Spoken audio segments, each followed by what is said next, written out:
What's up, y'all? This is Robert Glasper, and you're listening to Jigga Juice with my brother, Gersh, in the building. Robert Glasper, thank you for coming on the show. Oh, for sure. Thank you for having me. How are you? I'm good. I'm in the middle of a tour, European tour right now, so a lot of shows, and it's been going good so far. Seems like it's a good time to be away from America. Right. So I wanna talk to you first about your beginning, and because you were exposed to jazz and blues at a rather young age, weren't you? Yes, my mother was a musician, singer, piano player, so she listened to a lot of jazz and blues and gospel, R&B, funk, country music, all kinds of music in the house. So I was around a lot of music when I was young, growing up. And I'm guessing Miles Davis was a big influence on you, given the fact that you were recently involved in 2 projects related to him. Yeah, not early on though. I didn't really get into Miles until I was in college, really. As far as like really checking them out hardcore. But in my college years, that's when I got into Miles for sure. Then Don Cheadle asked me to do this. The thing is, when somebody asked it, Don Cheadle asked me to do the movie because I was a Miles fan. You know what I mean? He just saw something in me that reminded me of him.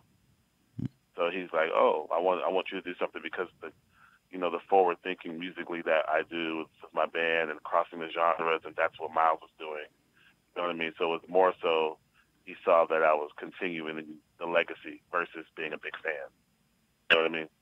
Yeah, and as for the other project, the Everything's Beautiful project, did you feel an honor to be granted the ability to reinterpret, sample, and basically do whatever you felt with the Miles Davis catalog? Oh man, oh yeah, super. It was amazing. Because nobody gets that.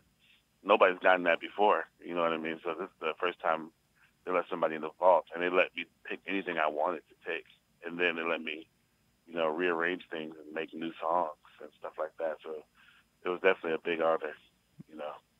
Very big honor. Were there any restrictions? Did they tell you we don't want you to do this or that, or nothing? Nope. It was just let me do pretty much what I want. I mean, there were guidelines by the law, you know what I mean? So certain things like, certain things I didn't want to do. Certain things I did want to do. But for the most part, they let me do everything. But I had to run everything by them after I did something. I would say, hey, I did this. Is this legal? They would be like, that's fine. Figure things out, Yeah. Because I was using samples from Miles' songs. So I would use a song of his, but make a new song out of it. So sometimes I would have to, definitely consult with the Miles Davis estate and their lawyers and stuff like that, so we could figure out how to make it work. Other than the Miles Davis project, this has been an extremely busy year for you, because in addition to that, you also have a new project with the Experiment, and you released an album called Art Science. How's that? It was great. We actually recorded it in January. And then I waited until the Miles Davis album came out.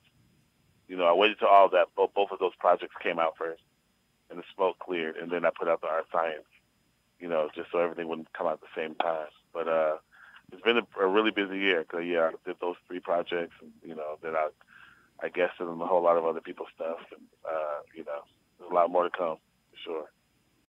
And this project is for just you and the Robert Glasper Experiment, and no guest appearances, just you guys. Did you want just to give your crew some shine?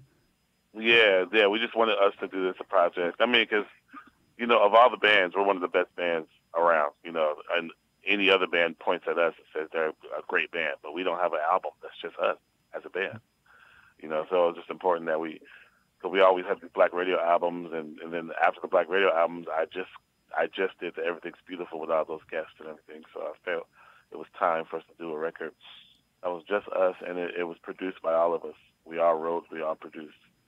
So it's an all-inclusive kind of album that needs to get done.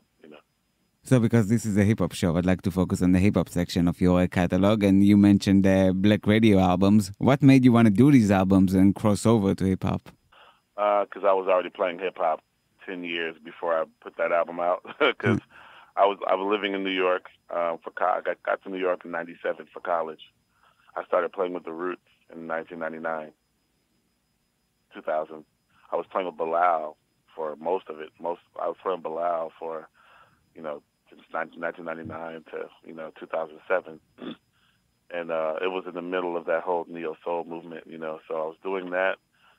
2005, Mos Def asked me to be his music director. So I was Mos Def's music director. I was playing with Q-Tip a lot, So I was already in the hip-hop scene, hardcore, and hip-hop R&B scene. So my Black Radio records, which is something I was waiting to do because that's something that's already a part of my life, So it was just a matter of putting it out at the right time. Because timing is everything. I didn't want to do it too early. Yeah. So I just wanted to wait until the right time. You wanted to establish yourself in the jazz world before. Yeah, exactly. Because that's the only way to do it correctly. I've learned from Herbie and, Donald Byrd and all these other people that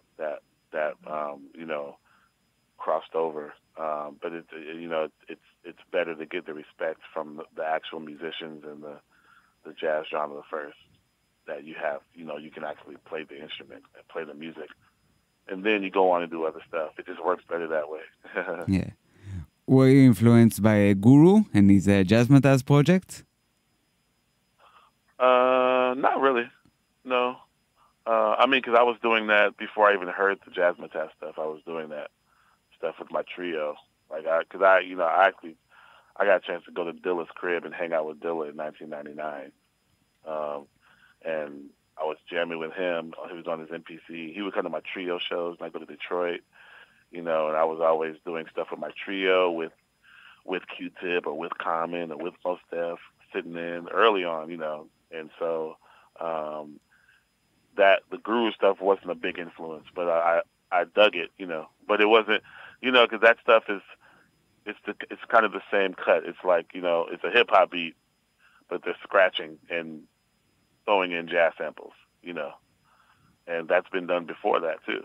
You know what I mean? That's kind of been around. The beginning of hip hop was that as well, break beats, and then you throw in a jazz sample of saxophone or trumpet, you know what I mean? Yeah. Stuff like that. So for me, I want to do the other way around. I wanted to have a dope band that knows how to play both jazz and hip hop at a very high level.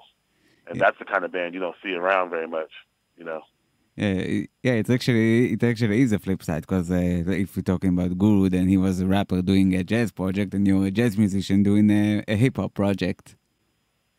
Well, I didn't do a hip-hop project yet. Yeah, later. Black Radio later Black on. Radio, yeah, Black Radio really only had one hip-hop song on it. It only had the song two, with one with Lupe and one with Mos. But the other stuff was more leaning towards R&B. Yeah. But soon I want to do a whole hip-hop project, though. I've been thinking about that, too. And you mentioned your work with Dilla. Was when you sat in his crib and saw him work, and was that your gateway into the whole Soulquarians movement? My gateway to the Soulquarians movement was Bilal. The reason I even got to Dilla's house was because of Bilal. Bilal got signed to Interscope Records when we were sophomores in college. So me and Bilal went to college together. And so when he got signed to Interscope Records, he included me into whenever they had him work with different producers, I would go along with him. You know what I mean? So I got into the Neo Soul movement through him, and I was his music director.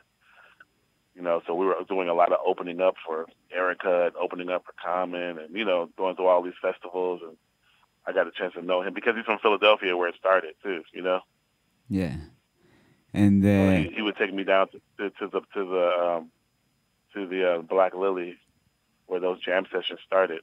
We were going down there. We were in college, taking a bus down to Philadelphia on Tuesdays, checking out the Roots and, people sitting in and all that kind of stuff. And you and Bilal, the both of you are involved in the Kendrick Lamar album, To Pimp a Butterfly. What was it like working on that album? That was awesome. I did that album in one night. So I actually went there. I was recording my record Covered at the same time in LA at a different studio. And when I left my session, my friend Terrence Martin called me and said, "Hey, come through to the Kendrick Lamar session to play on a song." And I went over there. I really went to play on one song, but Kendrick was there and he heard me playing, and so one thing led to another, and he kept pulling up all these different songs. So I ended up playing on nine songs that night. You know what I mean? But it was a great experience. I mean, I think I did everything in probably like 1 hour. And just recently, Kendrick told Rick Rubin in an interview that how Terrence Martin pretty much explained to Kendrick that he's actually a jazz artist, that he has it in him. Did you also get that impression that he's actually a jazz artist? Yeah, he definitely has that spirit. You know what I mean? When I was in there, he was cool with me doing things in the moment. You know, he told me when I get in there, he's like, "Yo, man, listen to it, play what you hear." You know, he told me to play what I hear, and that's a very jazz thing to do. You know what I mean? To really be in the moment and trust and go with what's happening at the time. You know what I mean? And so he definitely has that. He definitely has that spirit of a jazz musician for sure. And another project, and it kind of, I guess, it's songs that can you can compare them easily in their theme, which is Kendrick and the Black and the Berry, which you play on and Common's the title track for the album Black America again. Yeah, I mean, songs that really touch on the subject of race relations in America and African American rights. So being involved in those two projects, I mean, that were recently released, relatively. Do you feel that there's some sort of a new spirit in hip-hop, a movement that people are waking up and starting to talk about those issues? Maybe a little bit. A little bit. I think so. It's not a huge movement, I don't think. I think I want to see it more. I guess that's what I'm saying. But there are people saying different things about it. But, Common and Kendrick, they're going to say that Common's been talking about it his whole life. Yeah, you know what I mean? That's kind of what he does. And Kendrick is very conscious as well. He just conceals it a little bit more. Common is a little more obvious with it. You know what I mean? Like, that's because everybody knows him as that guy. Yeah. Kendrick is like street guy and conscious guy. That's how he comes off. So those two cats have always done it. But I feel like there is a little bit of a movement. People are starting to, be more conscious in their songs and try to deliver a good message and let people know what's going on in the world, and try to make some sort of progress through music. Yeah, and so much. Yeah, but I wish there was more people like that. Because a lot of these people have a big, very, very big fan base, and people listen to them. Fans listen to artists they love. And I don't think enough artists on a big major platform speak upon the issues that need to be spoken about. Some people say it's not my responsibility, not my responsibility to do this. But the reality is they wouldn't be where they are if it wasn't for other artists who did the same thing. Like Nina Simone or Harry Belafonte, all the way to Public Enemy. Muhammad Ali, all the way to Public Enemy, Stevie Wonder. All these people use their platform for the furtherment of black people in America, you know what I mean? But people today seem to want to not take responsibility, which is going to be worse for their kids. Yeah, and especially foundation. Especially now, given recent developments in America, Trump's election. Yep. I think Trump getting elected will kind of make people unite a little bit more and try to have some sort of a positive movement. So it might be just what we needed, possibly. It might push some artists over the edge, you say, to go out and do it. Exactly. So, and you're going to perform in Tel Aviv on December 2nd. What are the plans? What do you have in store for us? I don't know, man. We have a lot of music in our arsenal, so a lot of times I wait until we get there and I feel the vibe of the people. You know what I mean? I never want to make a show before we see the people. I try not to do that because I want everybody to have their own personal show, So we look forward to just coming there. I don't think I've ever been to Tel Aviv before. So we look forward to coming there. I'm going to feel the vibe of the people, and we're just going to give the best show we can. We're looking forward, man. Thank you. Okay, Robert Glasper, thanks for speaking to me, and we're looking forward to the show. And see you soon in Israel. See you then.